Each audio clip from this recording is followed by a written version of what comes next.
नमस्कार मित्रांनो, स्वागत आहे तुमचं जॉब गुरु या आपल्या यूट्यूब चॅनलवर. मित्रांनो, जिल्हा न्यायालय पदभरती 2023 साठी तुमच्या प्रत्येक जिल्हा न्यायालयानुसार अशा पद्धतीने जाहिरात आलेली होती. तुम्ही कुठल्या जिल्हा न्यायालयाची परीक्षा दिलेली आहे कमेंटमध्ये सांगा.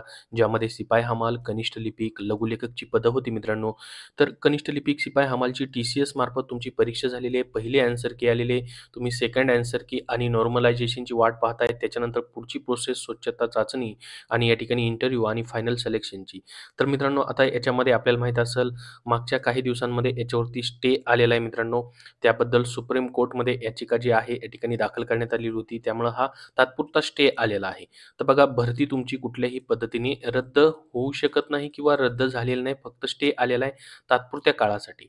परंतु मित्रांनो, आपण मागच्या व्हिडिओमध्ये खूप महत्त्वाची माहिती पाहिलेली होती. सर्वांसाठी ती आनंदाची एक न्यूज होती.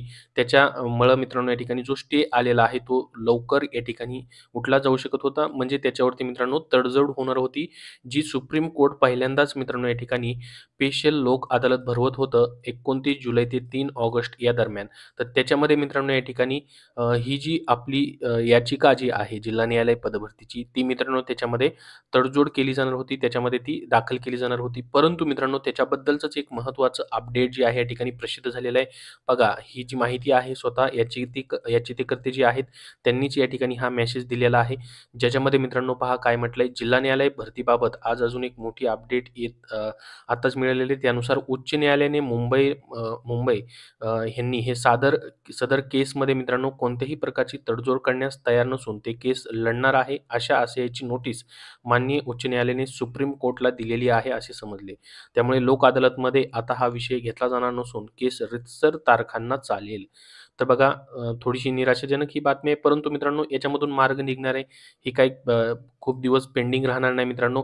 आता उच्च न्यायालयाने या ठिकाणी काय केलंय, तडजोड करण्यास तयार नसून ते डायरेक्टली केस आहे त्या मार्गाने मित्रांनो, म्हणजे ज्यामध्ये फक्त स्पेशल लोक अदालतमध्ये ही केस तडजोड करून लढवली जाणार नाही. तर उच्च न्यायालयाने या ठिकाणी तशी नोटीस सर्वोच्च न्यायालयाला पाठवलेली आहे, की आम्ही रितसर ज्या पण तारखा येतील त्यानुसार ही केस लढली जाणार आहे.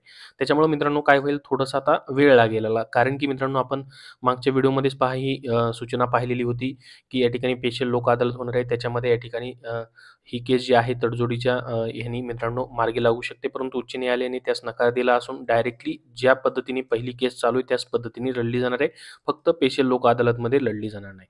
तर मागच्या व्हिडिओमध्ये तुम्हाला मी सांगितलं होतं, की स्पेशल लोक अदालतमध्ये ही केस लढली जाऊ शकते. त्यामुळं याचा फास्ट रिझल्ट जो आहे तो लागू शकतो. त्याच्यामुळं बरेच विद्यार्थ्यांनी परत विचारलं जाऊ शकलं असतं, की स्पेशल लोक अदालतचं काय झालं. त्याच्यामुळं मित्रांनो तुम्हाला या व्हिडिओमध्ये ही अपडेट देणं गरजेचं होतं, की स्पेशल लोक अदालतमध्ये ही केस आता घेतली जाणार नाही. आहे त्या या ठिकाणी रितसर ज्या तारखा आहेत त्यानुसार केस लढली जाणार आहे. तर बघा आता मित्रांनो, मग ही तारखा याच्या कधी भेटू शकतात, तर 7 जुलैपर्यंत तर या ठिकाणी सुप्रीम कोर्टला काय मित्रांनो या ठिकाणी हॉलिडेज आहेत. तर जुलैमध्ये मित्रांनो याच्यावरती काही ना काहीतरी अपडेट आपल्याला भेटून जाईल. जुलै ऑगस्टपर्यंत मित्रांनो याच्याबद्दल थोडीफार मित्रांनो या ठिकाणी पुढची वाटचाल होऊ शकते. पुढचे केसेसबद्दलचा अपडेट आपल्याला भेटू शकतं 7 जुलैनंतर मित्रांनो. जसं याबद्दल पुन्हा पुढं अपडेट येईल तशी तुमच्यापर्यंत माहिती शेअर केली जाईल. पुन्हा एकदा मित्रांनो सांगतोय, की ही भरती जी आहे रद्द झालेली नाही. याच्यावरती फक्त तात्पुरता स्टे आलेला आहे. आता आहे तशी मित्रांनो या ठिकाणी जी केस ऑर्डिनरी या ठिकाणी लढली जाते, म्हणजे सामान्यपणे फक्त लोक अदालतमध्ये आता लढली जाणार नाही. डायरेक्टली आहे त्या पद्धतीने मित्रांनो तारखेनुसार ही केस जी आहे आता पुढे जाणार आहे. ही याचिका जी आहे ती पुढे जाणार आहे. तर हीची एक महत्त्वाची अपडेट तुम्हाला या ठिकाणी द्यायची होती. याबद्दल अजून जशी पुढची अपडेट येत राहतील तशी तुमच्यापर्यंत माहिती मित्रांनो शेअर केली जाईल. या व्हिडिओला नक्की लाईक करा व पुढील सर्व अपडेट पाहण्यासाठी आपल्या चॅनलला सबस्क्राईब करून ठेवा. धन्यवाद. आणि शेवटी मित्रांनो याच्यामध्ये म्हटलेली आहे, या मेसेजमध्ये थोडासा विलंब होईल, परंतु ही केस लवकर निकाली निघावी यासाठी याचिकाकर्त्यांचे प्रयत्न असणार आहेत. त्याचे प्रयत्न केले जाणार आहेत मित्रांनो. त्यासाठी फक्त आता वेट आणि वॉच करायचं आहे. याबद्दल पुढचे अपडेट पाहण्यासाठी नक्की चॅनलला सबस्क्राईब करून ठेवा. धन्यवाद.